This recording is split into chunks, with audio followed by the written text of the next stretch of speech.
আরে দেন জামু গাবি এই শেষ বিয়ে তো হয়েই গেছে। আরে আমি না নেই ওই যখন আপনারা বিয়ে দিব আমি এই হাত কাটতে বলবো যে হাত দিয়ে আমার শহীদ হয়েছে না আমি তোর বাইরে অবস্থা তো পয়সা রয়েছে শরম নাই লজ্জা নাই আরে দে তো আরে সাইন দিলে সমস্যা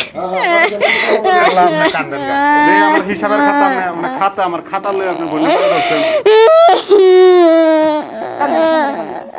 বিয়েটা পরে এলাম লন জায়গা আরে ফের বিয়ে টাইম হয়ে গেছে আব্বু আব্বু থাকলে আজকে আমার এই দশা বাড়তো না আমার আব্বু আম্মু নাই কম কষ্ট করে তোর সুখটা চিন্তা করে আমার এই যোগ লাগবে না আমি কইছি তুমি আমার চাকরানির মতো থাকবে এবার রাগো নাই আমি এখন থেকে থাকুম তা তুমি আমার বিয়ে দিও না তুমি চিন্তা করছো আমার এই যোগ লাগবো না আমি যদি মরে যাই এই যোগ দিয়ে আমি কি করবো বর মোহাম্মদ আলী আকবর আলী নাকি এই তো আপনার নাম কি দোষ বর মোহাম্মদ করেছি আলী আকবর পিতা রমজান আলী আমি আরে না তুই কি দোষ করছিস তোর সুখ লেগে আমি আমরা তো কিছু করতে চাই তুই থানা শ্যামবাগ আমি কি জেলা দোষ নোয়াখালী। করছি তোমাদের কাছে কোনে আপনি মুসাম্মদ আকি খাতুন পিতা আকবর আলী গ্রাম সারিয়াকান্দি থানা সারিয়াকান্দি জেলা বগুড়া 10 লক্ষ টাকা কাবিন ধার্য করিয়া 7.5 লক্ষ টাকা স্বর্ণ বাবদ ও বিয়ের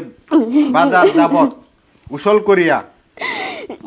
সাদা কাপড়ের 2.5 লক্ষ কাপড়টা টাকা শুধু বাকি লেখা রাখিয়া দিয়েন উক্ত বিবাহে আপনি যদি রাজি থাকেন আকি আমার খাতুন এগুলো কয় না আজকে আলী আব্বু বেঁচে থাকলে আকবর আজকে আলীকে তুমি আমার স্বামী হিসেবে জীবনে গ্রহণ হয়ে করেন। চলে তাহলে যেতে একবার বিয়ে বলেন, দিতে পারতাম না আমি গ্রহণ আব্বু করিলাম। মনে হয় দেখা জুড়ে একবার বলেন আমি গ্রহণ করিলাম আমি কবুল করবো না বলেন কবুল বলা লাগবে না বলেন যে মানি নিলাম বলেন আমি রাজি আছি বলেন আমরা কান্নাকাটিতে বাধা ধরে গেছে। তুই আর কত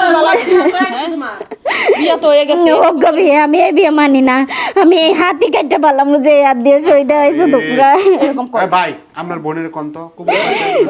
রাজি আছি এটুকু ক ভাইয়া তুমি একটু বুঝার চেষ্টা করো আমার এইভাবে বিয়ে দিও না আমি সব বুঝা হইলে দিতেছি তুই চিন্তা করিস না আব্বু আম্মু থাকলে আজকে তো আমার বিয়ে দিতে পারবে তোর যে আমি এরকম অসুখ ছিল চাইতাছি। না। আমার এইসব লাগবে না দেখে তোকে নিকে দিতেছি আমি তোমার আর ভাবি সব কাজ করে দেবো তবু আমার বিয়ে দিও না তুই খালি কবি রাজি আছিস না আমি আর দিতেছি আমি বিয়ে করবো না ভালো করে কাজ রাজি আছিস বিয়ে করবো না ভালো খারাপ করিস না কাম কাজ পড়াই শেষ কাজে বিদায় দিলাম আমার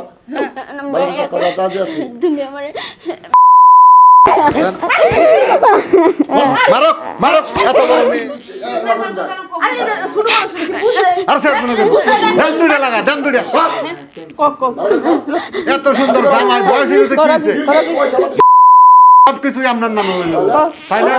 আমি বাড়ি গাড়ি দিয়ে কি আপনার নামে করবো আমাদের সম্পত্তি লেখা দিব সমস্যা কি টাকা পয়সা দিয়ে সব শুরু পরে করে আপনি জোয়ান ফোলা বিয়ে করেন উনি যাওয়ার পরে মাঝে তো তখন আমার কব আরে ডিভোর্স না আপনার নামে হেবা সম্পত্তি দিয়ে না দেব হেবা সম্পত্তি দিতেন নাম না হেবা সম্পত্তি দিবেন না এই যে বেটা শিখা হয়েছে সব দিয়ে দেব আপনারা হেবা সম্পত্তি দিয়ে দিব বলেন আলহামদুলিল্লাহ আমাকে বলেন আমি রাজি বলেন সব লিখে দিব আমার কিছু লাগবো না আমার বুড়া গেলে বিয়া করতে